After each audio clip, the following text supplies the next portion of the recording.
நிறைய பேர் பார்த்தீங்கன்னா முடி வெட்டுங்க அப்புறம்னு சொல்லிகிட்டே இருந்தீங்க. ஏன்னா நீங்கள் நினச்ச மாதிரி இங்கே பாருங்கள் எவ்வளோத்துக்குள்ள முடி வளர்ந்துட்டுன்னு.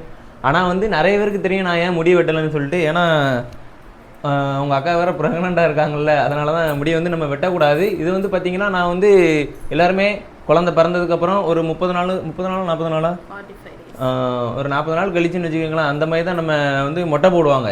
அதே மாதிரி தான் நானும் இப்போ வந்து நம்ம முத்தாரம்மன் கோயிலுக்கு மொட்டை போடுறதா நான் வேண்டியிருக்கேன். குழந்தை நல்லபடியாக பிறக்கணும், அதனால் முத்தாரம்மன் கோயிலுக்கு நான் வேண்டியிருக்கேன் முடி வெட்டுறதா. இன்னும் குழந்தை பிறந்ததுக்கப்புறம் ஒரு 40 டேஸ் வெயிட் பண்ணுங்கள், அதுக்கப்புறம் மொட்டை போட்டுடலாம். நீங்கள் நிறைய பேர் கேட்டுகிட்டே இருந்தீங்கல்ல, ப்ரோ மொட்டை போடுங்கன்னு ஒரு வருஷமாக கேட்டுட்டு இருந்தீங்க முன்னாடி. அந்த கண்டென்ட் வந்து, அதாவது நீங்கள் கேட்ட கமெண்ட் வந்து கூடிய சீக்கிரத்தில் நிறைவேறிடும் சரிங்களா? அதனால தான் நான் வந்து முடி வெட்டலை. இப்படி முன்னாடி வந்து விழுவும். என்னைக்கு பைக்கில் எங்கே வடக்காமல் தக்காமல் பாலத்தோடு போக போகிறேன்னு தெரில, அந்தளவுக்கு தான் இருக்குது. ஆனால் ரீத் போட்டுக்கிடுவோம் பார்த்துக்கோங்க. இல்லைன்னு வச்சுக்கோங்களேன், வடக்காமல் தக்காமல் வண்டி பேர் எங்கேயாட்டு கண்ணை மறைச்சி காற்றுல